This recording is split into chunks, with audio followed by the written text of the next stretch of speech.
ধানমন্ডি 32-এ হাসিনার বাড়ি ভেঙে গুড়িয়ে দিল ছাত্র জননেতা হাসিনার, এবার কি হবে? কালকে হাসিনা নিজে লাইভে এসছে এবং দেখুন আল্লাহ ছাড় দেয় কিন্তু ছেড়ে দেয় না। কালকে দেখলাম, আমি পুরো লাইভটা আমার কাছে আছে, আমি শুনছিলাম, গাড়িতে যেতে যেতে শুনলাম পুরোটাই। তিনি দুঃখ পালন করে বলেছে, আজকে আমি কি একা অপরাধী? সত্যিকারই তাই। তিনি প্রধানমন্ত্রী বলে তিনি একা অপরাধী নয়, তেনার চেলা চম্পট যারা আছে তারা অপরাধী।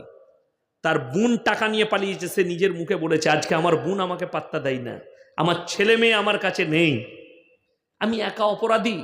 আমার দেশে আমার ঘাড়ে বন্দুক রেখে, ওর ঘাড়ে বন্দুক রেখে অনেকজন গুলি চালিয়েছে, অনেকজন টাকা ইনকাম করেছে, লুটতারাজ করেছে, অফিসার থেকে শুরু করে বিভিন্ন মন্ত্রীরা। উচিত শুনেলেন, একা প্রধানমন্ত্রী দায়ী লয়, যতগুলো নেমো খারাম এই মন্ত্রীর সঙ্গে থেকে অপরাধ করেছে সবাই অপরাধী। আমাদের দেশের নিয়ম কি জানেন? তাতে বাংলাদেশ, পাকিস্তান, ভারত যে দেশেই বলুন, নিয়ম হচ্ছে কোনো ছেলে যদি কালিয়াচক বাজারে এতিম ছেলে 10 টাকা চুরি করে তাকে গাছে বেঁধে পিটায়, এটা চোর। আর যারা কমের কোটি কোটি টাকা লুট করছে, এতিম মিসকিনের টাকা লুটে নিচ্ছে, তাদেরকে আমরা স্টেজে ডেকে মালা পড়াই, এটা হচ্ছে সমাজসেবী। ঠিক বললাম না? এই হচ্ছে দেশের হাল।